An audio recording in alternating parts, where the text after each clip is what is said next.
Hey everybody, this is John Negroni from, of course, Cinemaholics Podcast, and I'm really excited to talk about Ready Player One. I'm not driving, don't worry, but I want to do this quick video to talk about the movie because I don't have time to write a review. So hopefully you'll find my early thoughts on Ready Player One useful. I saw the movie a day ago, and for those of you who don't know, Ready Player One is a new movie from director Steven Spielberg.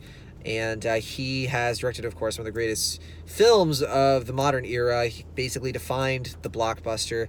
And so it's kind of fitting that he has created a new movie that is very forward-thinking. It's a movie based on a book by Ernest Cline of the same name.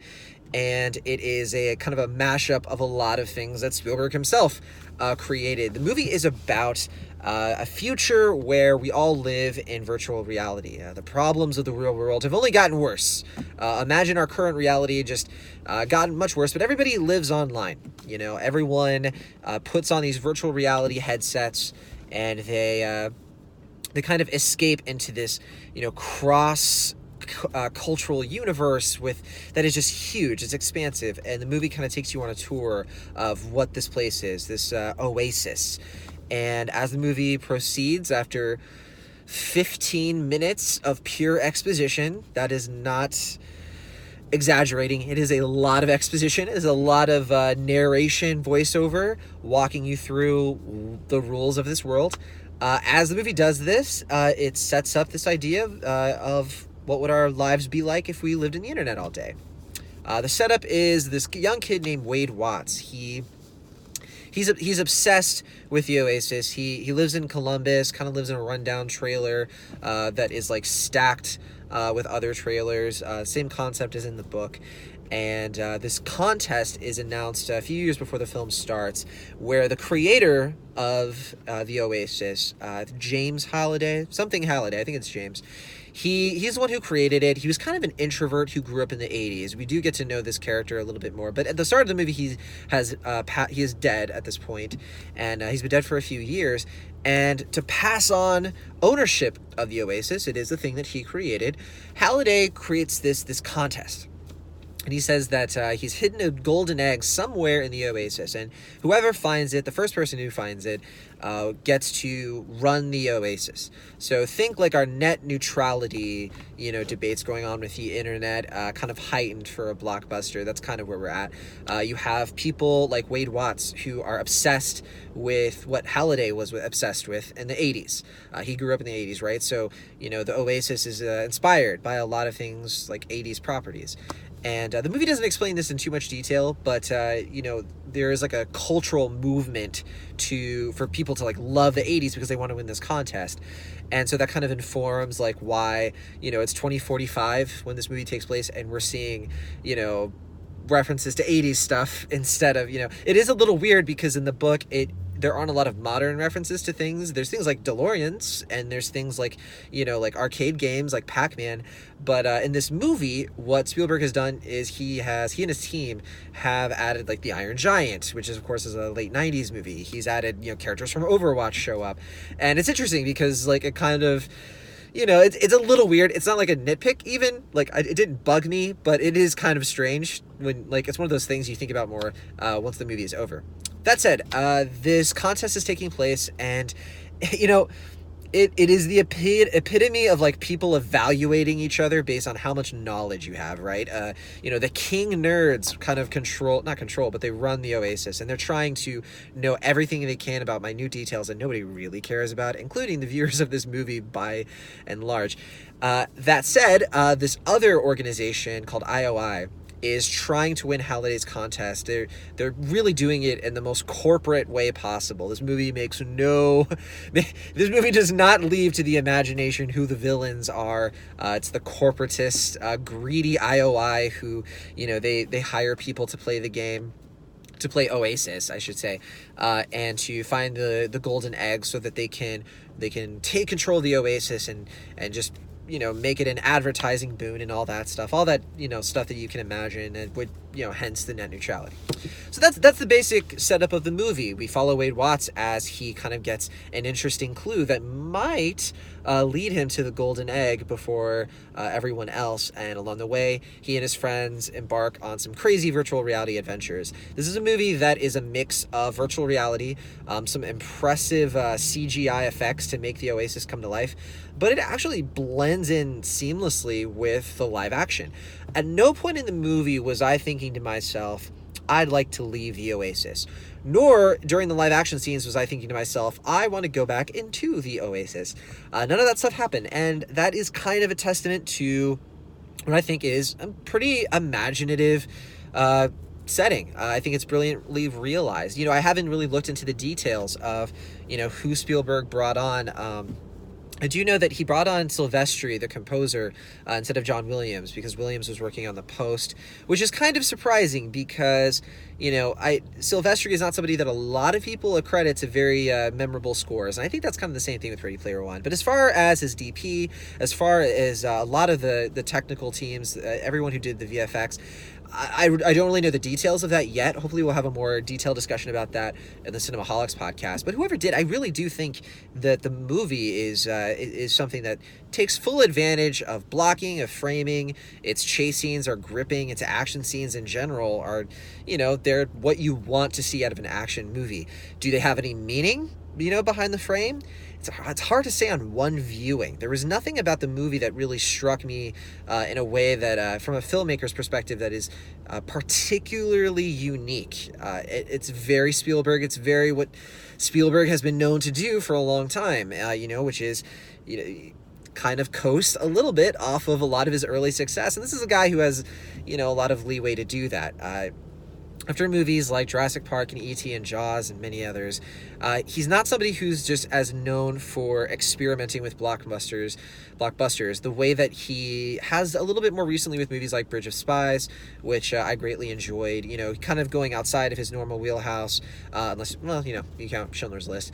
But that said, Ready Player One has a lot of problems stemming from, its original and imaginative premise, just kind of not feeling like anything particularly useful culturally. It's honestly something that, I was watching the movie and I was like, this is much more formulaic than I expect from Spielberg.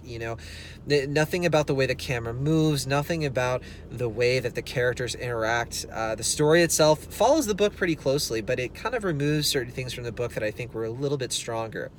Especially in the way that it sets up the Oasis itself. The way that the Oasis is set up, again, through 15 minutes of exposition is a bit of a chore. But, I do really credit the movie for having a much stronger third act. The first act of this movie, it really is slow. It takes way too... There's missed opportunities here. There's a lot of weird sound mixing where they start with Van Halen, the great Jump song, and it just feels almost like an afterthought instead of a song that guides the piece. Afterward I was thinking about how Baby Driver does this so well. Baby Driver is a movie that, when you're listening to that song as Baby is walking down the street, I think it's the Harlem Shuffle, it's so enigmatic and it's so brilliantly brought to life that you're so gripped by it, and you get Baby's world, you get who he is as a character, you get all that important stuff. Ready Player One had a bigger challenge because it has to explain a lot of complicated details, and I just don't think it does it very well. I don't think that it hooks you into this world the way that you probably need to. I wasn't really hooked into the movie until the initial race scene, which involves just this crash of references that basically sums up the movie, and eventually the movie kind of tops this scene with just a brilliant homage to The Shining, which I got a real kick out of. The Shining and a lot of other movies and properties, and then it tops itself once again in a third act. I think the third act is probably the strongest thing about the movie. This is a 2.5 hour movie, 2 hours and 20 minutes. Very few movies for me can really keep my attention by the third act, and so it's tough. I really think that this movie is one that does the third act better than most in this genre, honestly. So that was a pleasant surprise, and it's what kind of makes me overlook a lot of other issues. There are just weird story problems with this. I mean, the Wade Watts character, a lot of the time he spends with the character Artemis, played by Olivia Cooke, who I just think is a fantastic performer. And I should say Ty Sheridan plays Wade Watts, I forgot to mention. And their relationship is one of the most uninteresting aspects of this thing. It's a lot of it is built on like we like each other based on how much cultural references we get. That's not something that I think inherently should be bad, or like anything that I don't think can be convincing. Like I can understand like getting to know another human being and kind of connecting with them over shared interests, but the way the movie handles it, it just comes off like they're both really elitist, and it's just lame. It honestly is like really lame, because the things that they're like, like, oh, that reference, maybe this is just me, it might be, honestly, but I just didn't find any of it particularly believable as like two people, and especially with the way that Wade Watts quickly falls in love with this character. I won't get into detail, but there was an opportunity here to say a lot about how when we sync ourselves online, it kind of changes who we are, and the movie only just barely touches on what Wade needs to learn as a character.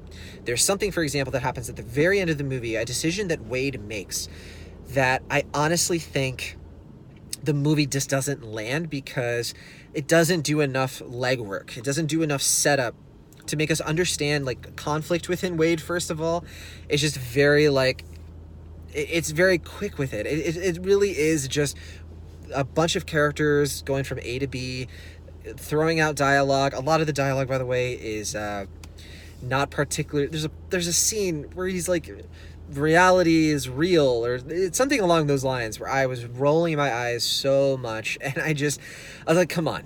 Spielberg has worked with the Coens, in terms of screenwriters. I just don't see why, this movie couldn't have had a little bit more intellectual clout.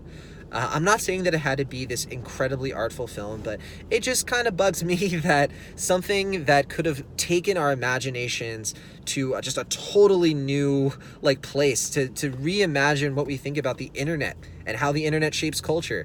Like, that's the stuff that I want blockbusters to do. They don't usually do them, so we grade blockbusters on a curve, honestly. And that's where this movie disappoints me the most. It doesn't disappoint me on any technical, merits. It doesn't disappoint me in terms of what the actors are doing here. I think some people are going to get a kick out of Ben Mendelsohn as the villain. Okay, I guess. I really just, if I really think that framing IOI in the most uncomplicated way possible was the wrong way to go, because I do think that there's a way to sort of like, you don't need to convince us that IOI is a bad organization. It doesn't take that long, but they go so over the top with it that it's just, it's not funny for the right reasons. But that said, the theater got a real kick out of it. I think for most people who enjoy blockbusters and they want a summer movie a little bit early, they're going to get some stuff out of this. I don't think, my biggest fear of the movie was that the references, the constant like references and like the mashup of all that stuff would kind of get in the way of you enjoying it. And I don't think that really happens here. I think that it kind of just glides along smoothly, and it doesn't have anything meaningful to say, but it doesn't have anything, super pointless to say, I guess. I mean, it is a conversation starter at the very least. So if you're somebody who enjoys films that spark discussions, your discussion of the movie afterward might be more interesting than anything the movie itself has to say. That's my theory on that. But yeah, Ready Player One comes out pretty soon. If you're interested in it already, if you're interested in what you've seen from the trailers, I have a feeling you'll like it. I mean, I think that it's pretty faithful to what is being advertised. But if you've been watching them and the trailers haven't really been grabbing you, if you're really not interested in the subject matter, I think that this one might not be for you. I think it's kind of maybe a rental or a way for it to hit streaming, that kind of thing. But obviously check out more reviews, and hopefully this was useful. That's what I think about Ready Player One. Again, I'll be talking about it more on Cinema Hawks podcast coming up this Sunday. And until then, I will see you next time.